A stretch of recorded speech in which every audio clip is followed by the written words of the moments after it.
Okay, so yeah, we're about to jump into midterm grades here and just kind of evaluating teams halfway through how we think they've done. I think you took sort of the lead that I was kind of going for, which is a lot of my grades are more so like based upon expectations and not It's on a necessarily, curve. It's on a yeah, curve.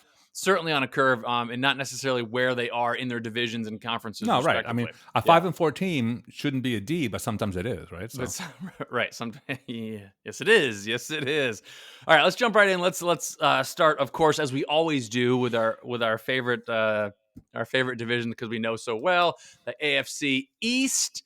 Go AFC ahead, RPF. Beast to you. Give me. Thank you. Yeah, that's right. That's right. The Buffalo Bills. I think Yes. I think they're a solid A with a sliding scale. A little bit. I'll give them an A with an A minus hovering. Okay.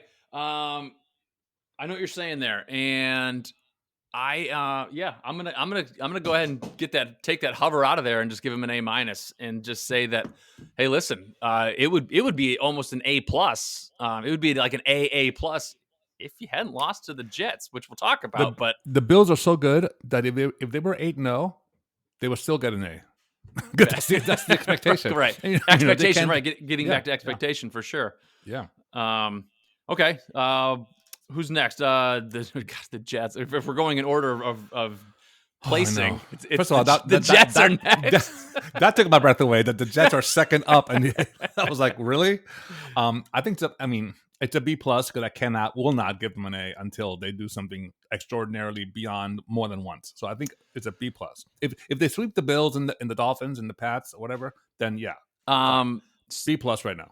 Gotcha. All right, so I'm gonna kind of the same logic I was using just in reverse with the Bills is I'm gonna drop them down to more like a B, not a B minus because they're obviously out overachieving what they thought they would.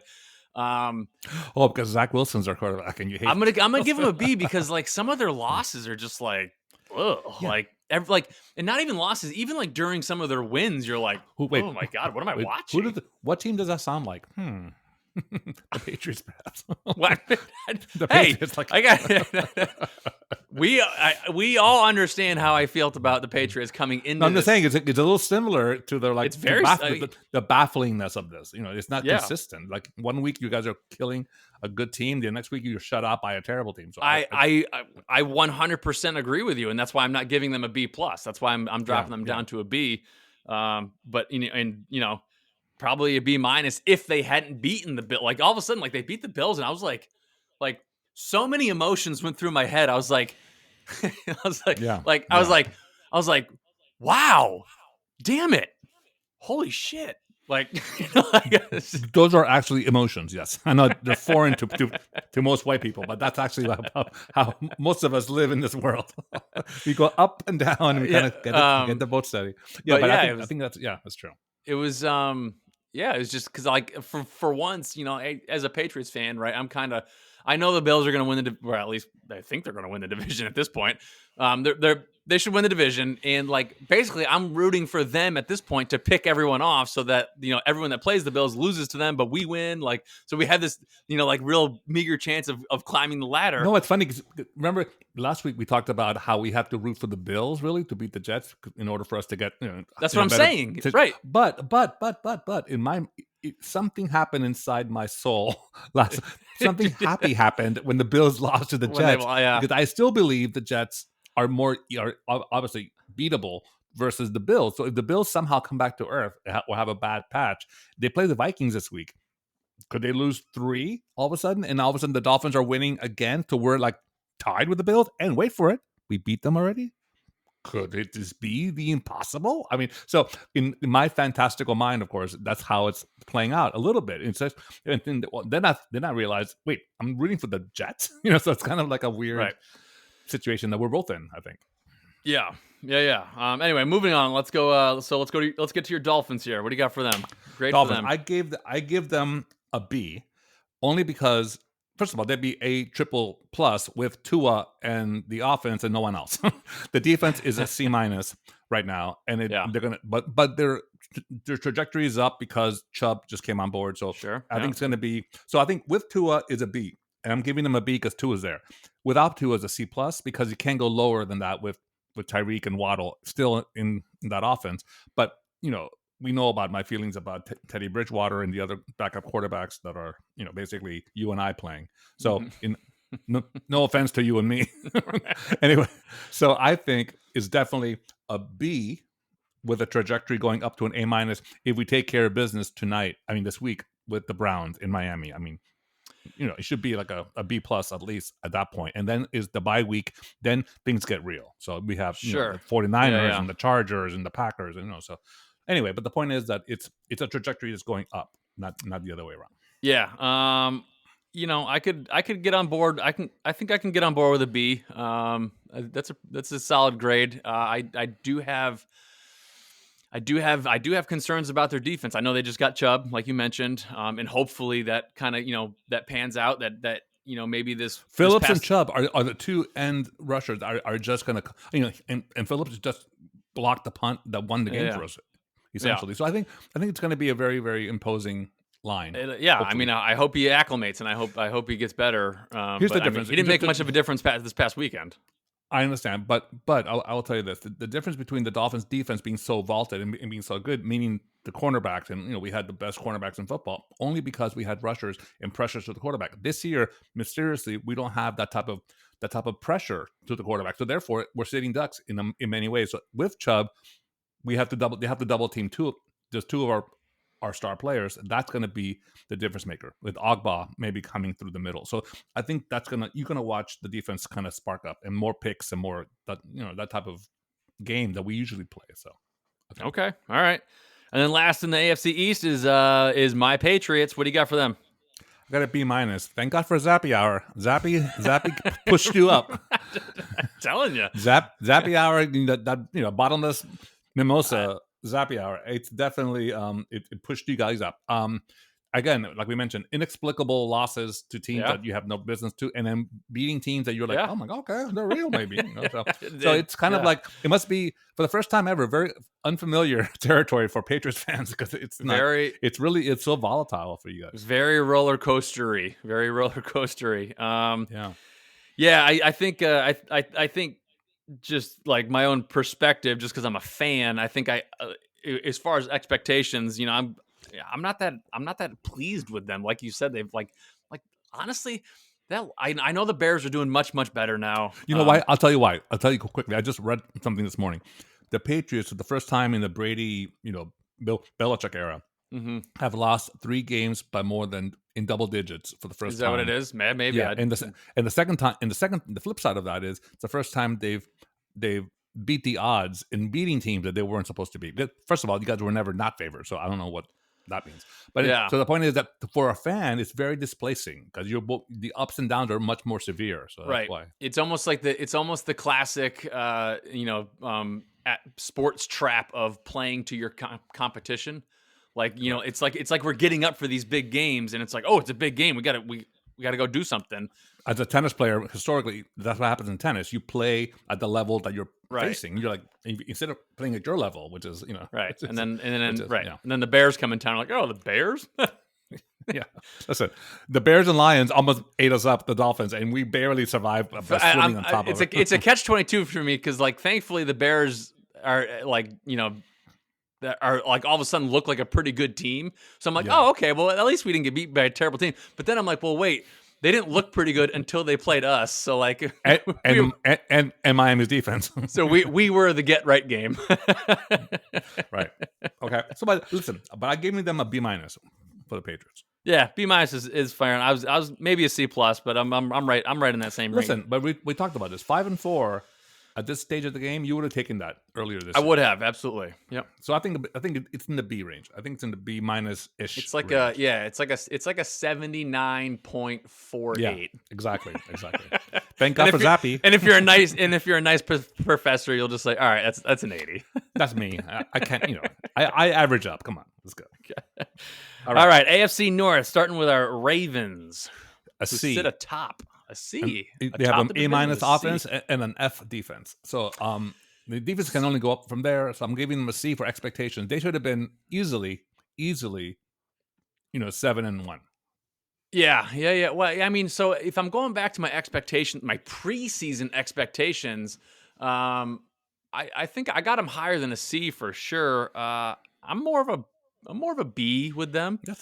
Only because my expectations at the beginning of the season weren't that high. I remember they've blown 3 games of 20 points or higher. Yeah, 100%. That's not acceptable in the NFL. And if their defense could have held those games, they'd be sitting at like an A to me. That's my point. Yeah, of right. course. That's why I just don't think they can fall from an A to a C in my book.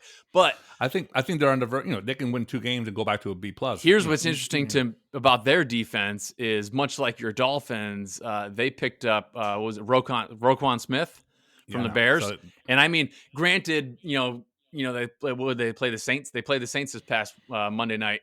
Granted, it was the Saints, but what a turnaround their defense did! Like that was like. I'm telling you, Roquan. I think the 3 acquisitions have been this year. Have been Tyreek, have been Roquan, and it has been and we'll see what happens with Chubb. But Devonta Adams has been, not blaming anything on him. But I'm just saying. So Christian McCaffrey doesn't do anything for you? No, sorry. McCaffrey was number 1 for me. I'm sorry. McCaffrey, Hill, and Roquan have been the 3 like instant game changers, instantly, and that's.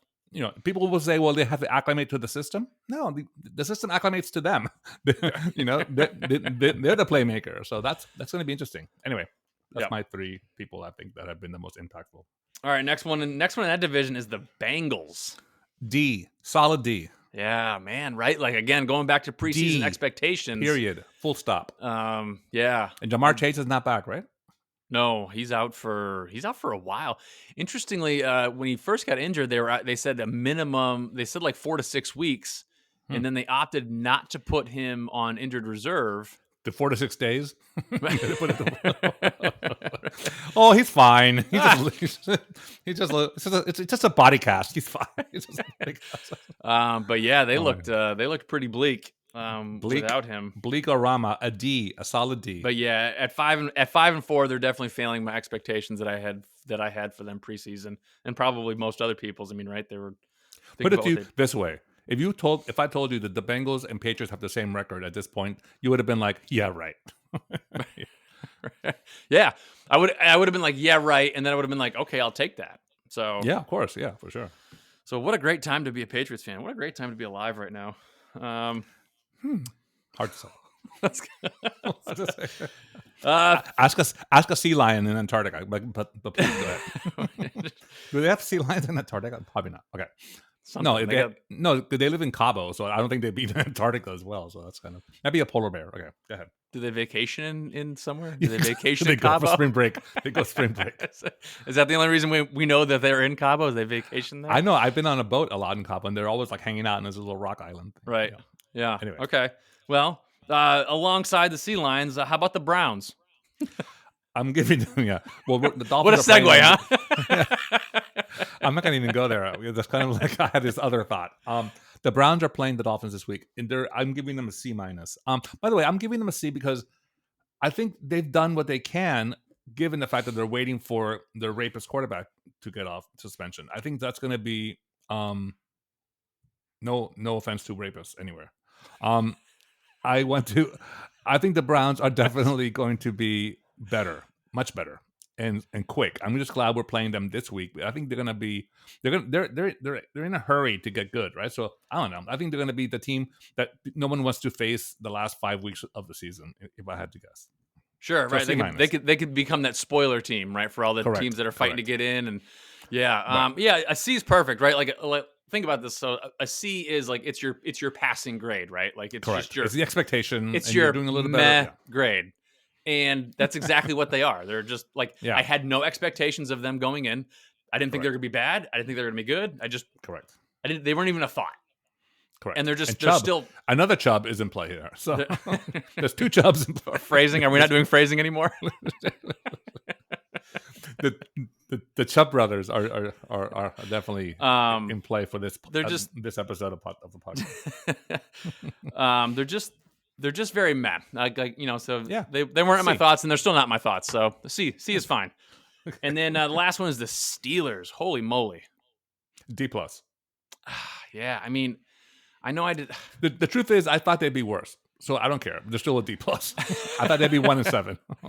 Yeah, but they're 2 and 6. That's fair. Given that the loss of Roethlisberger, I think it's like a D plus. Realistically, I think the franchise, the history, I'm like, man, it's like an F. Like they're always so. I've always been fascinated by this question, and I want to talk to you. And I'm bringing it up now, just because we're moving on to the next division. I've always thought this, and I'm trying to figure it out to reconcile it with my own brain.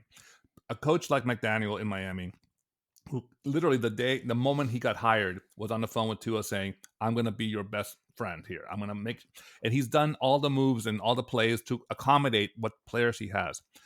I'm talking about Belichick.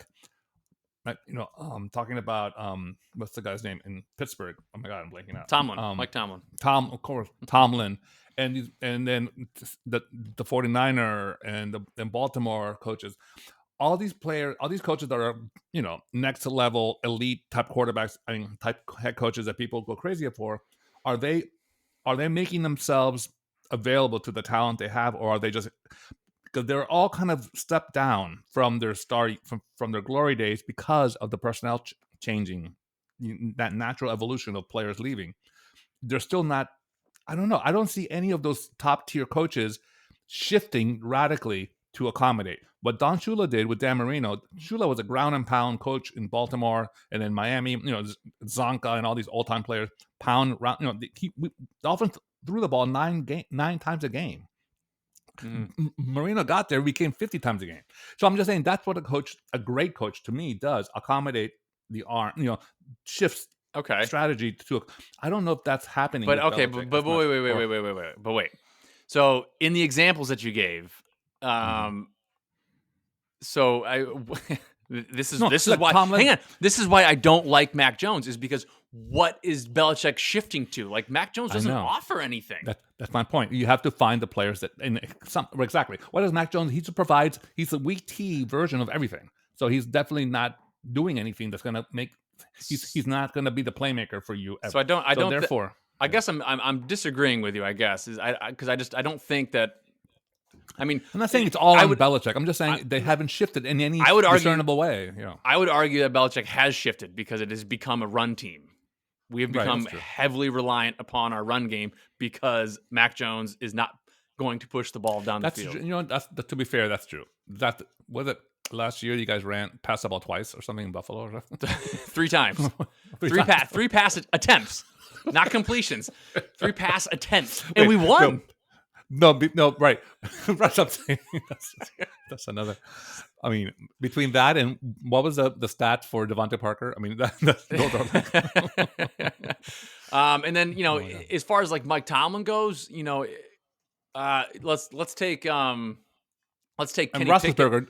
Let's take Kenny Pickett out of the picture, okay? Because he was a draft pick, so he's new. Like I don't think Tomlin wanted him to play this year. He got to the point. He's like, oh my God, he has to. Like it's that bad. So coming into the season with Trubisky, I think he was just like, what on earth do you want me to do here?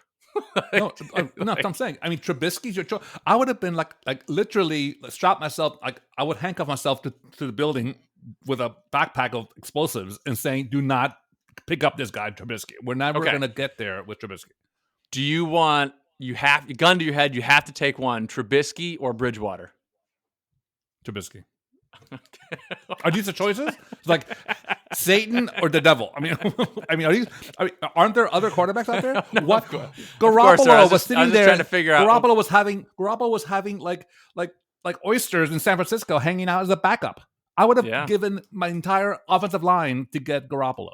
Give me a break. I mean, Garoppolo gets you there. Yeah, he could. Anyway, he could. I'm look how smart the 49ers are now, though.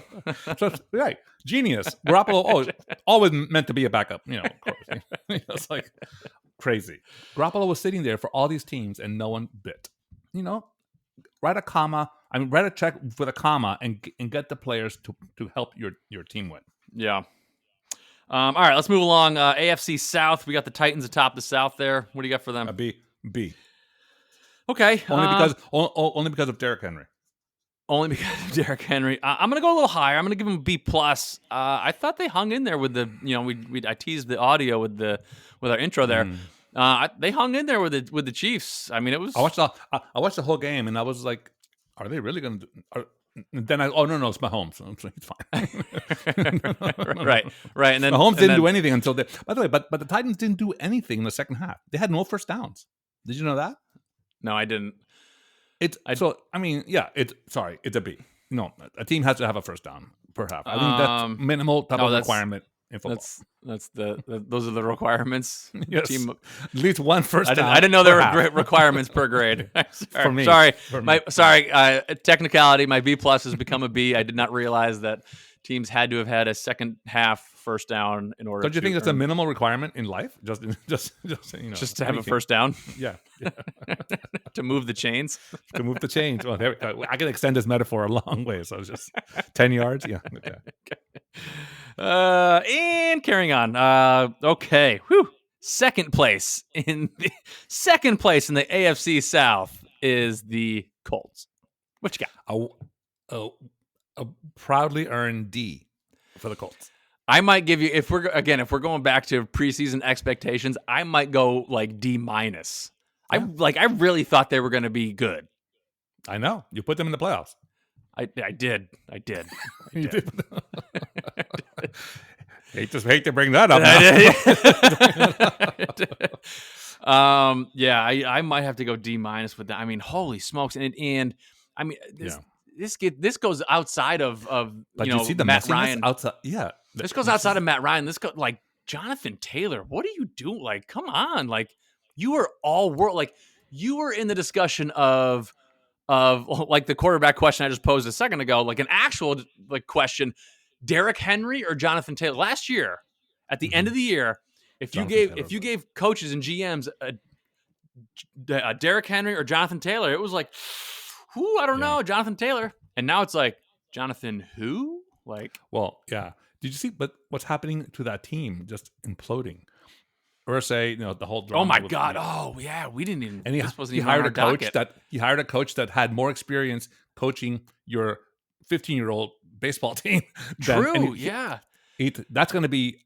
I mean, I'm giving them a D now, heading towards an F-. Yeah, that's a great point. I mean, he's calling. The coach is calling, allegedly. He's calling around the league to ask people how to call plays because the 2 play callers were fired. So no one knows what they're doing. So now the backup quarterback, is it Matt Ryan? That Matt Ryan is now the player coach play calling the plays into his backup, who's now starting without a coach to understand how the playbook itself. Oh my God! I cannot wait to watch. I'm watching that game with popcorn, and it's really bad. And you know what? Yeah. You know who they play this week? Do you know? I don't know. I can look it up. Any team that is better than they might have a bye actually. The South Carolina Gamecocks. Any team above that line, they will beat the Colts this week. But like what was interesting to me was even like on ESPN. So Jeff Saturday got named the head coach, and he came from ESPN. And on ESPN, he's a great color analyst. Great, sits on the panels, does a great job. And watching all the shows. Have you heard me on the booth discussing Nadal and Djokovic match? I'm fantastic. You think I'm going to play against Djokovic? But what I was getting at was like a kind of across the board, every single one of his colleagues who love him were like, I'm so happy for him. Like, what a great opportunity. But they're all like, huh? Oh, yeah. They were all like, whoa, wait. Like, and I mean, talk about what a slap in the face to all the coaches that are still within that organization that didn't get the nod, or even coaches within football that didn't get the nod. It was. Yeah. All right. Yeah. Let's go on. This is a long list. Let's keep going. I figured it was about 32 teams. Oh my God. Texans. Okay. Texans are next. No, Jags are next. That's what I said. Jags. The Jags. I'm going to give them a B- only because if they were, again, expectations, and B, the fact is that with a different quarterback, and I'll flip this around. If the Jags had Teddy Bridgewater or Trubisky, they would be 5-4. The fact is, every single game, including last week, every single game that they've lost, all 6 games have been by 1 score or less, due to the fact that quarterback cannot get it done. And I'm sorry, Trevor Lawrence. He has the best hair. He has the best. It's the best hair. We know products. this. We all know this. Yeah, he is not the leader for that team, in my opinion. I agree. I mean, I've been saying this since I don't know, since season 1 of this show. Trevor Lawrence just has never done it for me. What has he done besides that one college game? What has he done that has inspired this wave of like, oh my God, he's the guy we're gonna ride on. We're gonna ride on. So I don't know. Yeah. I'm not convinced. Hardly convinced. No. But a B- for the team itself. The team itself. I can see that. And I think a bright note is their young running back Etienne. I think is coming along, and I think he's about to be something. Yeah, I agree. Above average to special. So yeah, he's fun to watch. Yeah. Yep. All right, and then so now the Texans. A D. The fact that they got a tie, which I always love because it throws everything off. I think I just gave them a point for that. But it's usually it's going to be a D- because that's what we expected. But I'll give them a D because they managed to tie. So I think it's good. see, I'm of the other mindset. I got them at a D, and then I got them at an F because they have a tie. I'm like, what? Just stop! Don't tie anyone. Like I hate ties. Either go for the 2-point conversion to win it or lose it, or like just. We'll get there. I have a point of this. Yeah. Okay. But yeah, yes. Not great. Moving along. Nope. AFC West Chiefs sit atop at 6-2. B+. B+. Because Mahomes proved that Mahomes. Look, here's the thing I love. Mahomes and Tyreek Hill are both having MVP seasons without each other. That tells you something. That's great. That tells me that they're both. As we knew, they're amazing, but people always kind of hedged it. Oh, Tyreek he's undersized. He has Mahomes. And Mahomes is like, well, he's great, but he has Tyreek Hill. And now they're saying, no, let's take our balls and go home to different places and see what happens, both on top of the game. So I think it's fantastic that Mahomes has proven himself beyond any doubt. He's a Hall of Famer for sure. And Tyreek Hill is having a career year. So it's not career year, having an NFL breaking career season, with the likes of Bridgewater as part-time quarterback for him. So anyway, I got him. You said B+. I'd say B+ trending to an A-. I think they should. They should be higher in my opinion. They've had a couple of games / a couple of quarters where I'm like, they have dry patches. You're like, who the hell are these guys? And then miraculously Mahomes is just like, I'm just kidding. All right, it's me. Duh. Right. All right, next one down in the AFC West is the Chargers at 5-3. B-. B- for the Chargers. I'm gonna, as far as expectations go, I'm gonna go C+. I thought they'd be a lot better than what they are. I think there's still time for them to be better. I mean, that's the thing. There is, the Chargers are waking up. Keenan Allen has been missing a lot of their games, and he is a massive piece. He's the security blanket for Justin Herbert. Yep. Which is showing big time. Herbert again was it's like Tua last year. He just needs to be upright for half a second longer, and then watch what happens. So I think they're definitely a B- trending up. Yeah. They could be better. Injuries have affected them more than poor play, I suppose. The next one down is our ever-loving Broncos. D+. D+. Yeah, I just D+, an F because of Russell Wilson. I'm giving them a D+ because I would give them a C-, but a D+ because I had to literally watch 3 games of 3 full games of national television where I literally would rather like rub glass in my eye or drink my own urine. Right. I was not, and no offense to Dr. Oz, I literally cannot believe what I was watching. Yeah, Russell Wilson was just spectacularly terrible in those games. And no, so I don't get over that easily. So move on. Yeah, moving on. And then the last one is only to land at the Raiders. They're my only F. Yeah, they're an F. They are pretty bad. The Raiders were going to win the Super Bowl with Devontae. I don't remember that. I'm pretty sure you didn't say that because you said the Dolphins were.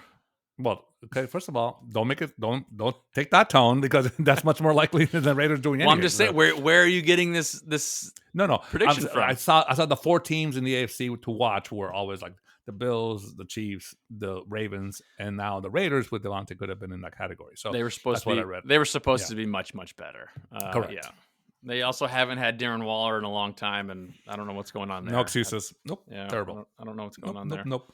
2-6 coaching is going on there. All right, let's move along to the NFC. We'll start in the East. Let's go to the 8-0 Eagles. A+. Yeah, A+. and you know what? So this is a team. This is one of the rare teams that can actually get it, in my opinion, get an A+ and not an A. Because like you mentioned earlier, if the Bills were 8-0, it'd still be an A because Eagles, it was like I thought they'd be 5-3 if they had a great year.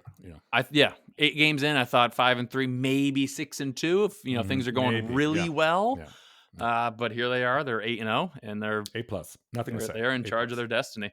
The Cowboys at 6-2. B+.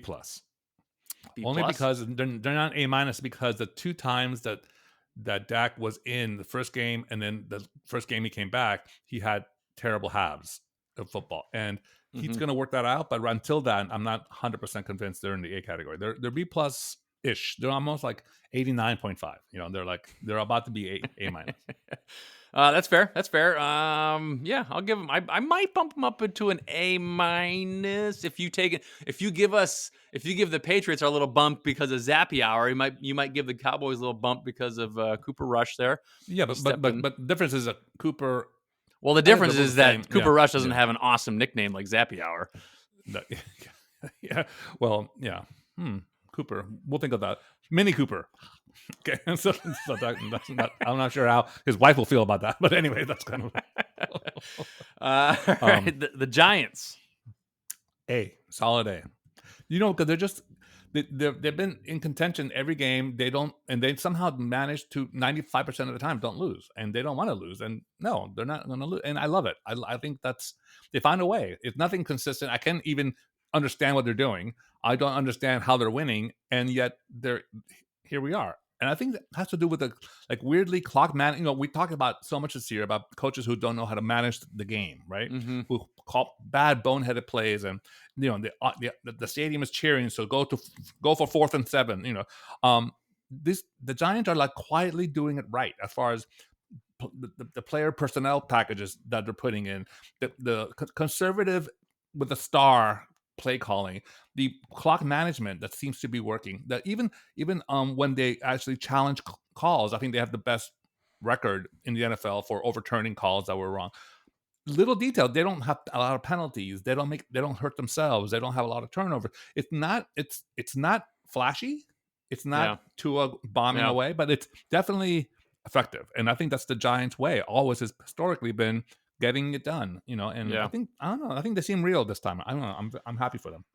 I agree with everything you said, but for me that makes them an A- and not an A, because I would rather see them just win games instead of just every single game be like I can't imagine fans are just but it ultimately is a win's a win, as we all say. Understood. So I don't know. Well, no, we can't argue that, because if that was the case, any team on here with a winning record should have at least a C or higher grade. No, if a win is a win, that's your rule, not mine. Yeah. A win's a win. Okay, when I say Mr. Second half first down requirement for a B+. First of all, that's not that unusual to have that requirement. To have one first down in the whole half of football, I mean, that's not a lot to ask for a football team. Wow. Sometimes it might be. On. I got him at an A- because I think I'm tired. I take that back. I'm not tired of watching their come from behind wins. I love watching them. I just think it can't last. And for you to be an A, you need to have some sort of sustainable. Yeah. It's just you should win a game by 17 points or more at some point. At some point. All right, and then the last one in that division, the Commanders, our good old Commanders. A C, only because how they lost the game last week, and I'll get into that later. But so I'm a C. Same exact. This is the same exact scenario as the Browns. My preseason expectations were 0, and they weren't even a thought. I thought maybe they'd be 3 and 6, and 4 and 5. They're a little bit, so I'll give them a C. Okay, NFC North, Vikings at top at 7-1. They're the weakest A team I have. Okay, true. Yeah. And they're they're 4 days away from playing the Bills. So I think they're going to go from A to C plus really quick. Maybe. So I think, but right now, they won't drop that far, but yeah, right now they're an A. Right now, yeah, absolutely. Again, if we're I hate to keep beating the dead horse, but if we're going to preseason expectations, I have to give them an A. Like I did not think that they were going to be sitting at 7-1 above the second place Packers at 3-6. Did you see Cousins on the plane on the way home? Yes. That is the greatest thing I've ever seen. Please, guys, go Google this on YouTube or something. Just put Cousins on the flight home shirtless, and you'll sit back and enjoy. Yeah, I would imagine at this point you can just Google Cousins and it'll come up. The first thing you pop up forever, like his obituary, it doesn't matter. Cousins will be like the first thing. All right, so I teased number 2 there, the Packers at number 2 at 3-6. What a division. A D plus with a bullet. A bullet through the cheesehead's face. Listen. I think I don't know if you're hesitant to do it because it's Aaron Rodgers, meaning skill wise, not personality wise, skill wise. Yeah. But if we're going expectations, I'm going with an F. No, only because in the preseason he kind of said it. I hate my team and I hate my receivers. They can't catch the ball, and I hate my life. And I haven't washed my hair since 1987. So he did tell us. He projected. He did. This. He did. So I'm giving him a D. Shame on us. We weren't listening. I was. I said I was kind of thinking. Everyone hates him. Who is he gonna? He hates everyone. So I think a D plus was exactly where we are. He tried to tell us. He really did. All right. He did. I mean, you know what they say. If people tell you, believe them. Is that the old adage? No, not the. No, it's actually if people show themselves who they are, believe them. Meaning that was like Anyway, it's like a very kind of Gotcha. Like if you last place Lions. I believe you showed me who you were a long time ago. No, we're Bears, aren't we? Oh, did I skip the Bears? I skipped the Bears. Yeah, I'm sure you did. Yeah, a C. Because they're right where they. Yeah, it's a roller coaster, but they ended up being exactly where they should be. In some ways, or what we expected. Yep. I'll give them a C plus. The Lions, I was upset. C minus. I went as far as telling you. I think in the preseason episode, that Dan Campbell had an outside chance, the head coach, of being a kind of contender for coach of the year, because I think if the Lions if they had even a passable defense, as we talked about, they'd be 6-2 now. Yeah. The fact that they can't stop anybody is not fair to. I mean, and their offense is doing everything they can. They're except for I think you guys handle them tremendously well. But otherwise, they've had a great year offensively. Yeah, and they'd be 6-2 if they had a defense that could stop teams even once. So I think that's a C minus because of that deficiency. But it could have been It could have been an A minus. Honestly. Yeah. They that's true. They should be overperforming, but they're not. They're right where we thought they would be. Kind of is sort of what I gathered there. Okay. All right, NFC South. This division. Ugh, my God. Can we just skip this division? Kind of. Well, let's go fast. A D plus for the Bucks. Bucks are in first at 4-5. You're giving them a D plus. I'm right there with you. They as long as you fair or unfair, as long as you have the GOAT on your team, expectations are through the roof. The GOAT better be grazing better grass than what he's doing. I'm not sure if that metaphor is grass fed. He is most certainly a grass fed goat. Well, he's not eating grass from Brazil anymore. So anyway, he's on cornmeal at the moment. He's on Hooters grass at this point. He doesn't even know what that is. Okay. We lost the focus. We lost the focus. Hooters grass. What the hell am I talking about? All right. Okay, moving on. Falcons. So B. Yeah, I give them that. B. I'll give them that because they were a team preseason that I had no thoughts of, and now I have thoughts of them. So actually, I don't think I've ever had a thought about the Falcons in any way whatsoever. So I'm going to give them a B and move on with my life. Okay. Saints at 3-5. Yeah. C minus. There would be a D, but they're C minus because they have moments of like, oh, they do have Kamara still. They do have someone that can get in the end zone every so often. Yeah, they're like, talk about roller coasters from game to game. They are like a roller coaster from like possession to possession. And this is funny to me as a fan, for a fan base. The Saints, to me, are the opposite of Patriot Nation, because Patriot Nation, can have this like it's been like this. If you don't win the Super Bowl, it's an off year for you guys for 12 years or something. So that was just ridiculous and annoying. The Saints, historically, as you know, are the Aints, right? They put the paper bag in the stands, and they lose. Like they're 3-13 or something, horrible. So for the Saints historic fan base, people, in my age category, this is like the up and down. It's kind of exciting. It's kind of like which team will show up this week. It's not a bad thing. It's like, oh my God, let's, who knows? This week it could be the week, So that's interesting. I mean, and I went to school in New Orleans, so I know the whole fan base type of mindset. The fact that there's even a spike every now and again, and in the heartbeat, it's a good thing, right? So anyway, it's a reason to celebrate in the French Quarter. Right. Well, also, speaking of which, I was going to ask you after we got all this, but speaking of Tulane, you've got me watching Tulane football I got a whole thing about my Tulane Green Wave. Do not jump the gun there. All right. So sorry. Last in our NFC South is our awesome Panthers. How do you feel about them? Honestly, and I'm being kind. Just graduate and never call me again. Just go. You're welcome. Exactly. Good luck with your life being the assistant manager at Home Depot. Goodbye. Oh man, what a fall for Baker Mayfield, huh? Like holy smokes! Two or 3 years ago, he was like Baker Mayfield town. Baker, I'm sure his wife's going, "This is not what we signed up for." Yeah, I was promised Giselle status. Right. Remember when? Yeah, she was happy when they were all in the commercials, living in the stadium a couple years back. Right? Yeah, and it's a long way away from that. Yeah. They actually probably are under the stadium, like in a tent, living in the right. It's become a reality. Camping. Very meta. Very meta. We kid Baker Mayfield. Relax. You're fine. He'll fine. He'll come back next year stronger than ever. All right. NFC West. Atop the NFC West, we got the Seahawks at 6-3. A B+ only because they should have won. They should have been 7-2 for me to give them an A, but they were almost there. I mean, they're B+ hovering with an A-. I mean, Geno Smith, comeback player of the year. Who'd have thunk? Yeah. McCaffrey and Geno Smith are the two contenders I have for comeback player of the year.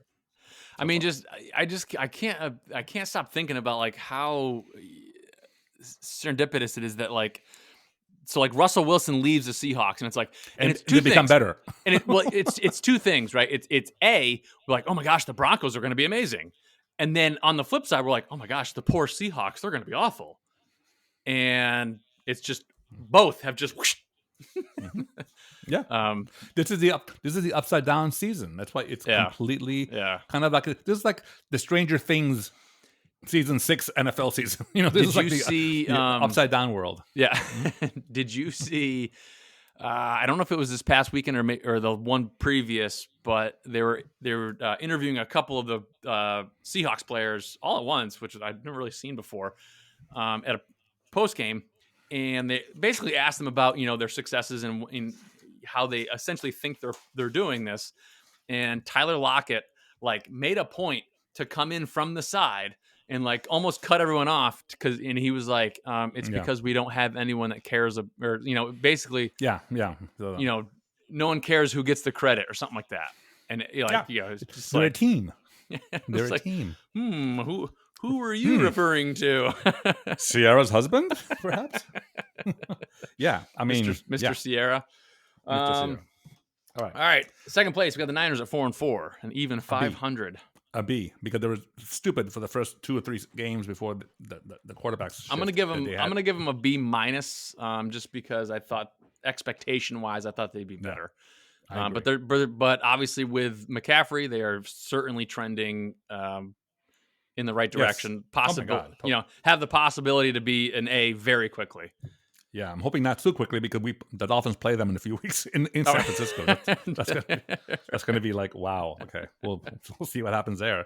It should be fun with Tyreek and Waddle. That'll be a good game. So. When is that?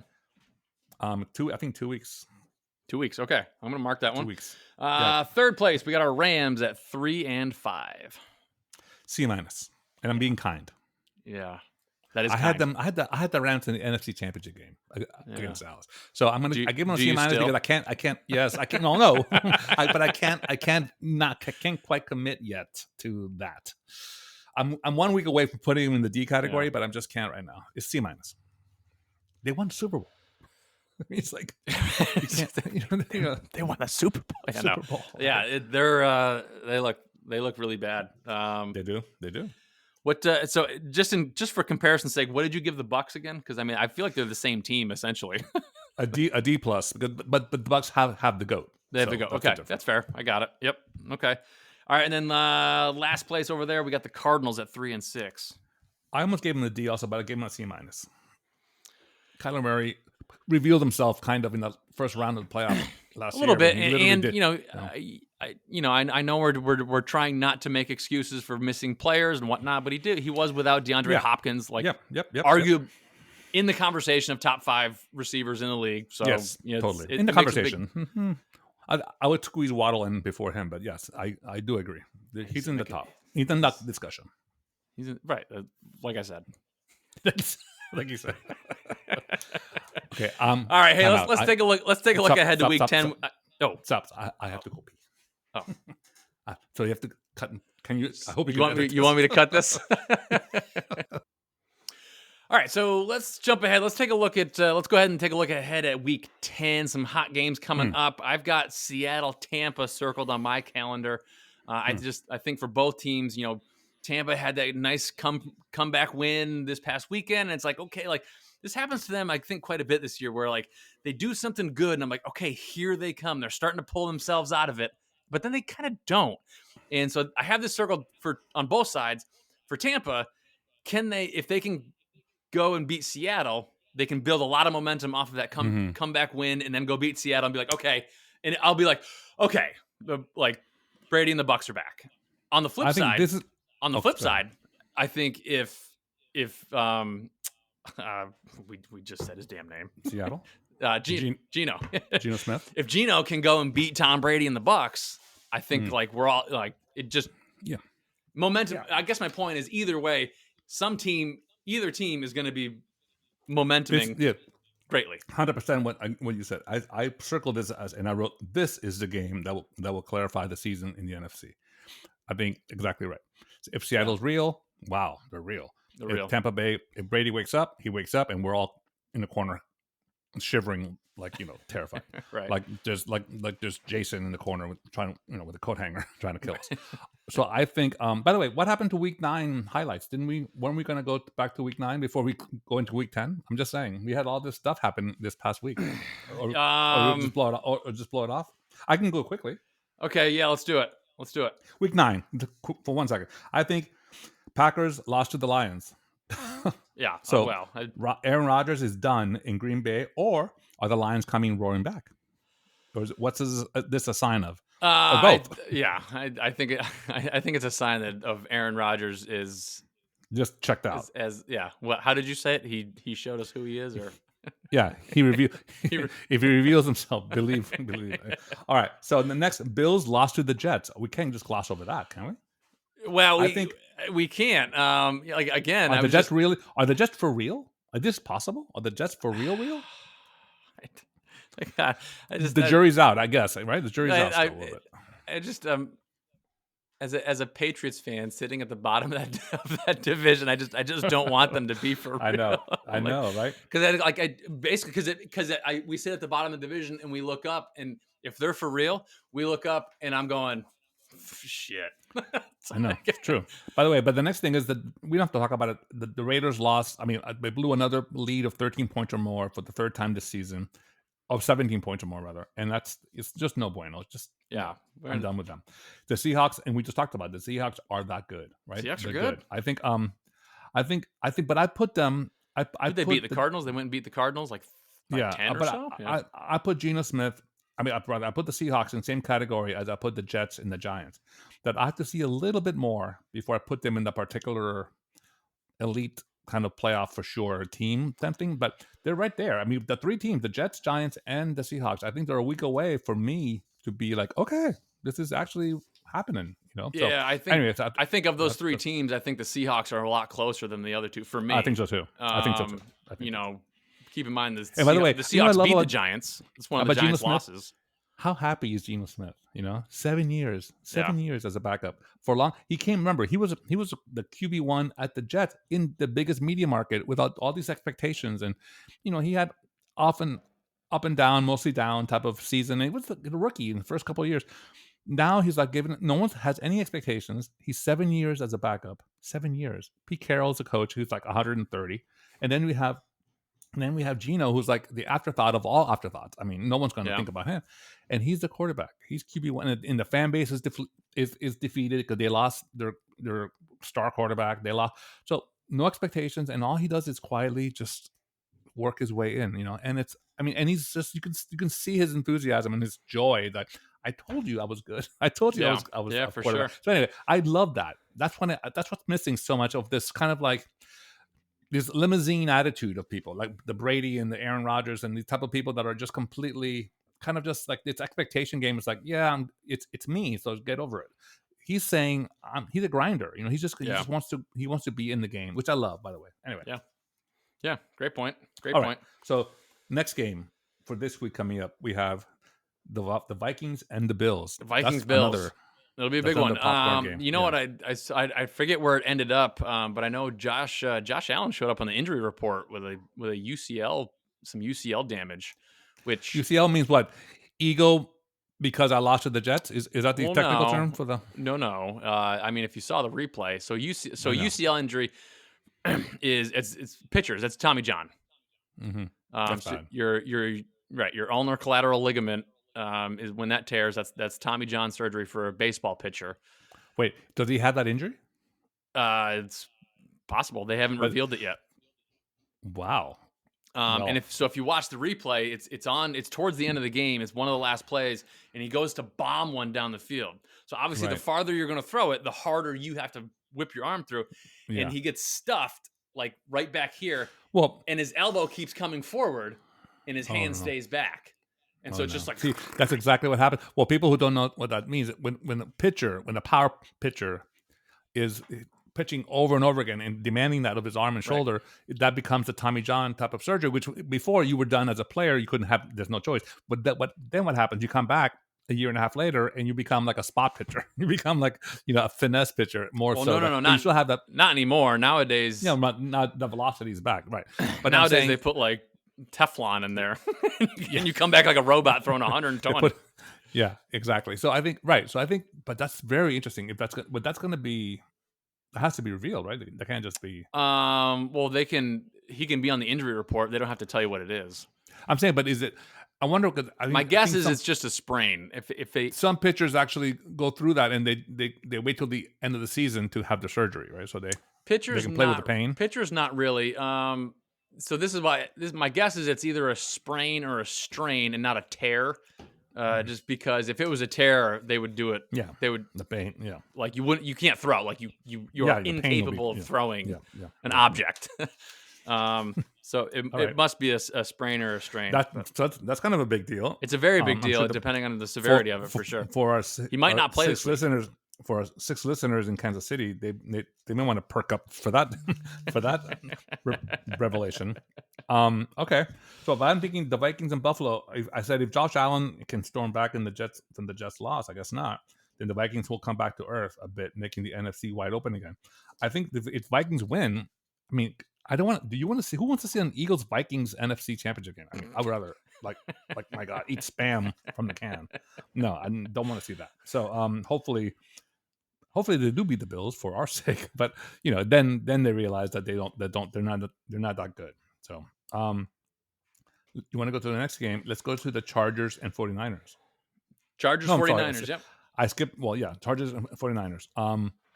Yeah, I think this game feels to me if the Niners kick their butt, then we're talking.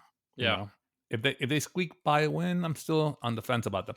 But if McCaffrey and Garoppolo and everyone is kind of zooming along, they've now had several weeks together to start putting some packages in place, and like the potential that they just show up to play the Chargers and just demolish them with all these plays, and you're like, whoa, that might be the eye-opening moment of the season for the Niners. Detroit and Chicago should be a good game. I think that's what I said. I think this would be a fun game. I think of these iconic franchises and rivals, but I kind of like the Lions in this one.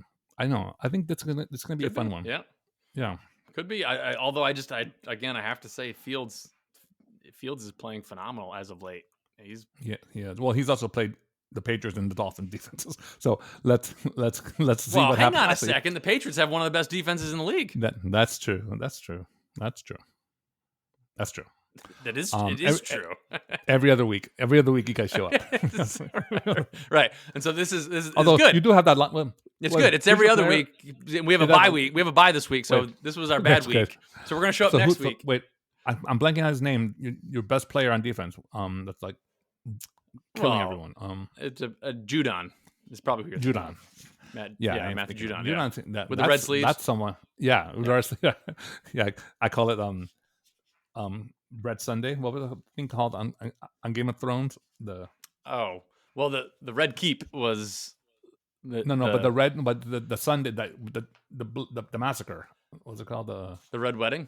Wasn't that the Red Wedding? Red Wedding. I call him the Red Wedding because that's his sleeves. Anyway, it was funny at the time. All right, so we're moving to the most important game of the year: the Cleveland Browns at Miami Dolphins. I just think just easily if Tua can keep the QBR perfection going, and that's the only question I have, and I think it's going to be a yes against that Browns defense. I think. Did you know? I think over the last. Over the last 3 games, certainly 2, I think. Justin Fields is the highest rated quarterback in the league. We'll talk about that in a minute. Okay. Yeah. Over the last 6 passes, I think he does very well. No, it goes back farther than that. 2 games. Well, he got a first down in the second half. Did you know it? He did get a first down against Miami. All right, moving on. Enough football. Not really, but enough football for now. Okay. Not really. All right, so this happened since we've been gone. This happened. Ready? Yes. The Astros won the World Series. Yay. I got this down on our show notes of the Astros won ...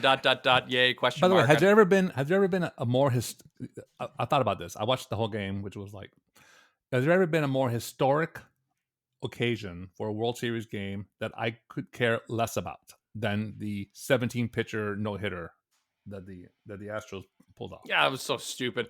My favorite thing that came out of that was a meme. It was basically just a picture of Nolan Ryan looking sideways and like smiling, kind of like that. And it was Nolan Ryan's reaction when he heard that it takes 4 pitchers to throw a no hitter. Yeah, how about Larson? Yeah, it was. I think that's true. I think it was not impressive to me. It's not impressive to me. The only thing I kept thinking about: do I hate Aaron Rodgers more than I hate the Astros as a collective team? That's the only thing I was thinking about. I'll be honest. I'm getting over the Astros. That was a little while ago at this point, and I know. At some point, bygones are bygones, and Aaron Rodgers is still Barry alive. Bonds and Roger Clemens says, okay, good. Yeah, and they both of them have another chance to get in the Hall of Fame. I know. I saw that. Yeah, and they should. Let's move on So the Astros. My take was, I've never looked forward to a World Series being over so much as this year. And we can talk about baseball. Let's talk about it for a second beyond the World Series. The season's over. Put a stake in it. Good riddance. It never happened. All right. Free agency. Just for a minute. The free agency game. I heard that. What was it? 147 players are free agents. something like that. 145 of them think they're Aaron Judge. 145 of them think they're good. Well, 4 of them are. I'll tell you this. Well, 6 of them are. Okay. Ohtani is a free agent. Right. I saw that. That's big. Yeah. Please God, let them not go to the Yankees. I mean, it's so obvious. It's going to be Ohtani for the Yankees. I mean, I can put literally $100. What? You don't think he will? I don't think he will. Oh my God. I'd be so happy if he doesn't. Okay. Then I think the biggest thing that has to happen for the Red Sox, as you know, that's my favorite team, is we have to re-sign Devers and Bogarts. Without that, it doesn't matter what you do. Yeah. I mean, we have to re-sign Devers and Bogarts. Open the checkbook. And here's the thing. In the Red Sox, for anything to happen, we need to have a first baseman and we have to have a starting pitcher that shuts things down once every 4 games. We have to go after and get either DeGrom from the Mets, who turned down a $30 million option, 30.7 or something, and then Justin Verlander, who is a free agent this year. Okay. And he turned down a $25 million agent, option because he wants to get paid. So whatever Bitcoins the Red Sox management have to have, we better land one of these 2 dudes because if we don't, who is in the Bronx, and that's going to be the end of my life. Aaron Judge, by the way, it's also a free agent, and I'm not even talking about him because it's too much of a fever dream fantasy for us for the Red Sox to get him. Even though you're off the bandwagon after his 1-for-27 performance in the playoffs or the World Series. I mean, in the I was never really on the Aaron Judge bandwagon. I think he's great, but if I don't know, I'm in the boat of I would love to see him give a middle finger to the Yankees fans who booed him after hitting 6 after almost winning a triple crown throughout the regular season. Give him a double middle finger by going to the Red Sox. That's what we need. True, yeah. I'm of the mindset that he should just get out of there. So tell me where you think Ohtani's going to go. I just don't think. I'm just thinking historically that. You think a West Coast team because it's a more natural fit? I'm just the Giants will be fun for him. The Giants will be nice. I do think that. I think there's something to that. I think there's something to, the players that come over from Japan. Very few of them come all the way over. Like very few of them come over to Red Sox and Yankees. That's true. But Ohtani in San Francisco with Gabe Kapler as a manager, I think would be a good fit. I think he'd be also. Well, he's a good fit anywhere. He's he's a good fit. He's a good fit to be quarterback for the Panthers. Ohtani could be a good fit. Literally, he could be a good fit in Congress. He could be a good fit in. He can literally do anything. But Ohtani, the Dodgers would be kind of now an embarrassment of riches, right? If Ohtani ended up there. The Dodgers, again, I just think that I don't know. Maybe he doesn't want to. Maybe he doesn't want to sell his house. I feel like he has that mentality of he doesn't need the glitz and the glam. He doesn't need the Dodgers or the Yankees or anything like that. You heard it here first. Pittsburgh Pirates sign. Yes, the Milwaukee Brewers have done the impossible. Right, and his reason for going is stated is that he thinks it's the coolest mascot in the MLB. So correct. All right.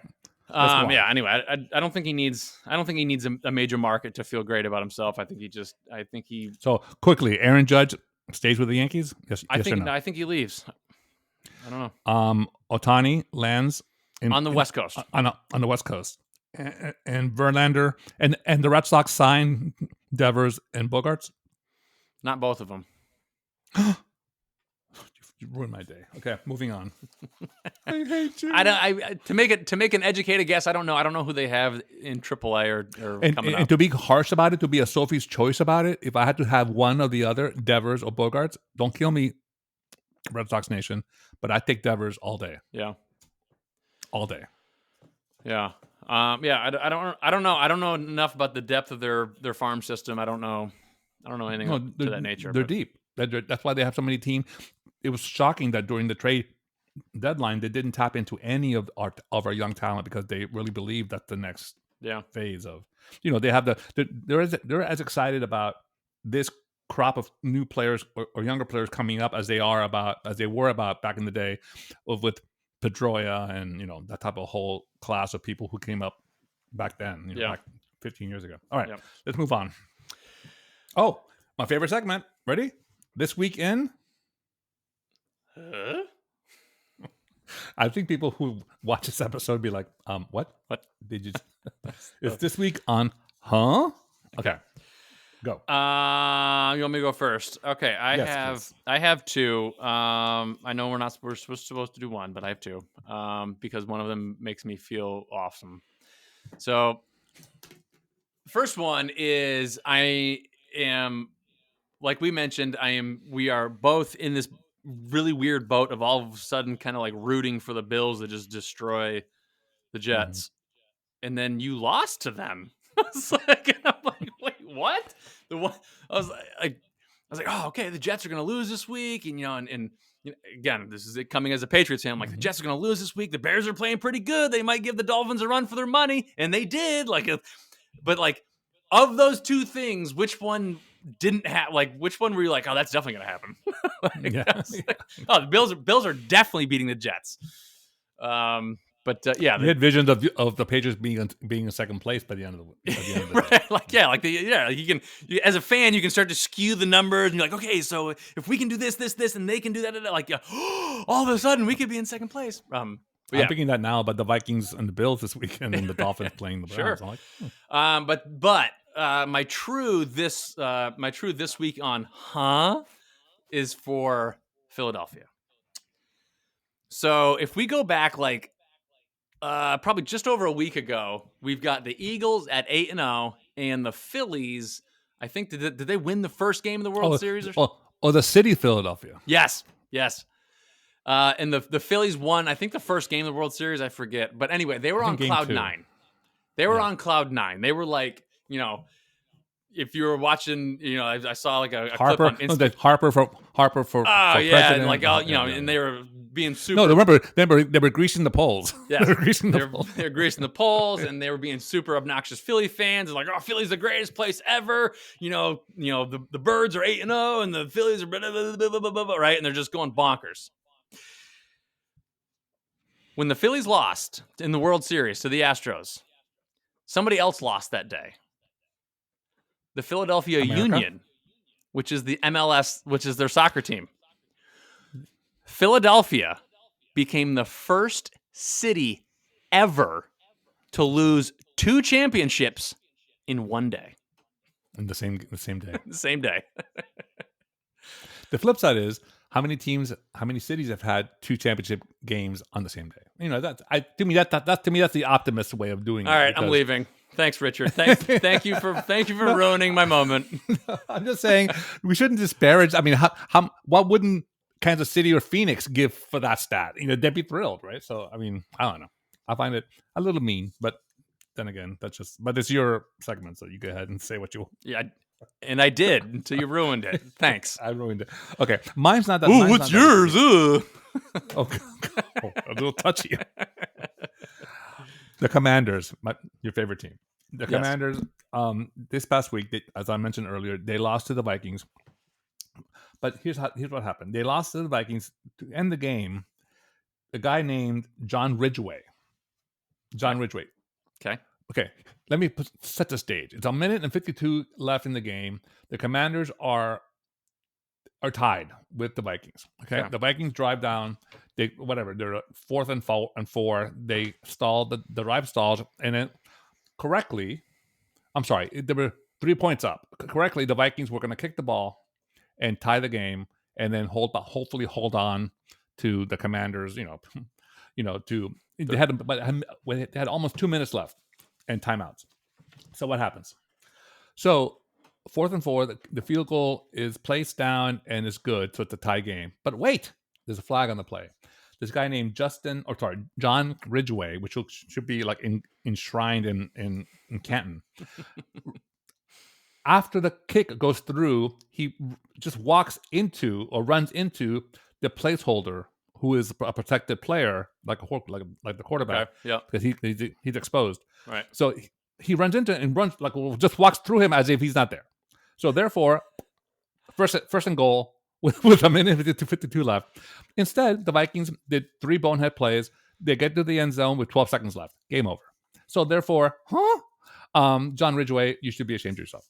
Okay, that's my of the week. That the Commanders could have been easily, like last week, it was like the Panthers. They lost the game twice, right? With an extra point miss they really did. I mean, these teams are like, what? I mean, at some point you say, well, it's a team sport. No, fuck off. This is an extra point. Get me the extra point. It's not that asshole lost the game. You do nothing else except kick the ball through the sticks for $1 million a year. I can, I'll find some warehouse manager at Lowe's that can do the same thing, All right, like I'm done ranting. The kicker from The Replacements, the movie with the Replacements. Exactly. Anyway, so that's smoking the cigarettes on the sideline, like puts it out to go make the field goal. Totally. Oh, but a fun one. I just thought of. I forgot the team. I think I sent you this. The greatest end zone celebration ever. Oh, you did. Who the was bowling? That? The Vikings, right? It was the Vikings. It was the bowling strike. Yeah. The greatest ball. And then even the lineman wobbling at the end, the pin that was wobbling. Guys, if you haven't seen this, definitely please YouTube this. It's a TD celebration, like a bowling strike. Unbelievable. Yeah, it was good. So much fun. That was the greatest 4 seconds you'll spend this week. And no offense to anyone really. Okay, so moving on to something else. Oh, okay. Now it's my segment, right? Moving on to what matters. Moving on to me. Moving on to what matters most in this world. RPF right now. Okay. This will be quick. One of them, I have 2 of them, like you had 2 Huns, but one's quick. One's Tua. I just want to give you guys a quick rundown. Okay. Of from where we were to where we are. Tua stats right now. Passer rating 112.7, first in the NFL. Yards per average 9.0, first in the NFL. The QBR 78.8, number 1 in the NFL. EPA play it's 0.18, first in the NFL. Touchdown percentage 6.5%, third in the NFL, only behind Josh and Mahomes. It's time to do 2 things, in my opinion. Give the man the damn respect that he deserves. He is definitely in the All-Pro quarterback talk for the Pro Bowl for sure. And I think, to me, he's inching up. His nose is against the glass of the discussion of elite quarterback status. Because, I mean, time will tell, of course, but I've been saying this since day one. Give the man half a second more upright, give him weapons, and watch him play. He has done everything and more than he's been asked for, that he's been asked to do, quietly, with respect, with leadership. I mean, time will tell. Yeah. Could he be hurt next week and never be heard from again? Possibly. But if he's healthy and he's in there, we win. He has the best record in the NFL as a starting quarterback since he's played full games. I'll say it again. If he's playing the game from beginning to end, he has the best record in the NFL since he's been in the NFL. That's not a mistake. Okay? Mm-hmm. Again, he doesn't get the respect that he deserves, including from our own fan base, and I'm sick of it. So I'm just saying that's my thought of the day. All right. Moving on to the other thing. Tulane. Green Wave. Tulane University. I have made Jonah Bayless a Tulane Green Wave fan. You have. I was flipping. I was watching. I had the ESPN app open. The ESPN Plus has, like, for those of you that don't know, they have like every single college football game you could possibly want, and and they have like the suggested ones right at the top. And so I opened up the app, and right at the top was Tulane. I think it was like the second quarter, third. I don't know. It was Tulane. And I was like, oh. Yeah, that's never happened before. Let's watch Tulane. And so I did. I watched Tulane versus Tulsa. Anyway, go ahead. Yeah, and our quarterback is solid, right? And so Tulane is for those millions of fans we have that haven't been hearing us. Tulane has historically been a terrible team. This year they're 8-1. They're atop the American Athletic Conference, and but the next 2 games will be revealing the most because we're playing UCF, which is the number 2 team in the conference, and they're 7-2, and they're sitting at number 22 ranked. Tulane is ranked number 16. 16. It's unbelievable. Wow. And then we play UCF at Doak Stadium. That's a big one. I mean, at Tulane Stadium. We're a slight favorite at Tulane, which we're 9-2. We're 2-9 against UCF. Last year they beat us 14-10. And then we somehow managed past that game, becoming 9-1, probably top 15. We play Cincinnati, which is the other historical powerhouse of that conference, and they're 4-1 right now. They're tied for second in the conference, and we play them to end the season. And if we somehow manage that, 10-1, what could be like in the Cotton Bowl or something? I mean, I can't even think about it. Right now, we're still kind of hovering in the like Artichoke Bowl in in Savannah or something. But if we get to that status of 10-1, beating two solid teams that are right on our heels for the conference title, I mean, I'm getting ahead of myself, but the team looks solid, and Tulane, I'm just excited about it. Green Wave, for a proud graduate who suffered through the lean years of being their fan. I mean, this is a whole new game. No, that's very cool. So, I mean, you're right. There is a path to like a very substantial bowl game, like a I think Notre Dame at Tulane Tulane for the Cotton Bowls. I mean, you'd be like, what? I was looking at the schedule. So UCF is the next game. Yeah, and they're 7-2, ranked number 22. It's the first time, by the way, that Tulane is playing. They're playing it's a ranked game with each other since Reconstruction or something since the beginning of time. So Tulane is 16, and UCF is our toughest rival usually. With a 9-2 record against us, but anyway, so we are in for a good game this Saturday. So we'll see. Everybody, keep your eyes open for Tulane Green Wave up against the UCF Knights. I think. Yeah, the Knights. Exactly right. Wow, what a college football dork you are. That's fantastic. I had to look it up. I only know that because of college baseball, but. Oh, there we go. Don't if I don't insult you, if I praise you, just accept it. Say, "Yep, I'm smart." I had a hard time believing it was a praise. I know. Well, well, that's true. Historically speaking, that is correct. Historically speaking, that's true. All right, let's get on to our lightning round. We're running out of time here, so I'm gonna burn. Yeah, let's just do like a quick. We're gonna do half of it or something. We're gonna do two divisions because actually I'm looking at the list here and the NBA is pretty good for this. So we're sticking insane. We're sticking with our theme of doing team names for the lightning round and what we think. Even though last week almost broke me. Last week almost put me in the ground with that horrific hockey nonsense. It was awful. It's the Wild got me to the point. It's like the most chaotic sport with just like the most what was the Wild and the Kraken? I mean, Kraken. Honestly, Kraken's cool. Yeah. Anyway, moving on. All right, we got the NBA here. We got the NBA. We're gonna kick things off with the Atlantic Division. I'm gonna go right down. I'm gonna bust them out, and we're gonna give our thoughts. We've got Celtics, Nets, Knicks, 76ers, and Raptors. All nonsense. Raptors wins it. All nonsense. Who's not scared of a Raptor? My question of the division is what is a net? What's a Celtic? I know Celtic heritage. I get it, but it's like I don't know. I find it like racially weird. Right. And then they have this little pipe smoking leprechaun mascot, and I'm like, what is that? This guy can't play basketball. He's like the towel boy's father. I mean, what the? Anyway, and then we have the Heat. Yeah, it's hot. Great. No, there's no Heat on here. Oh, sorry, that's the wrong division. Sorry. Yeah, come on, get out of here.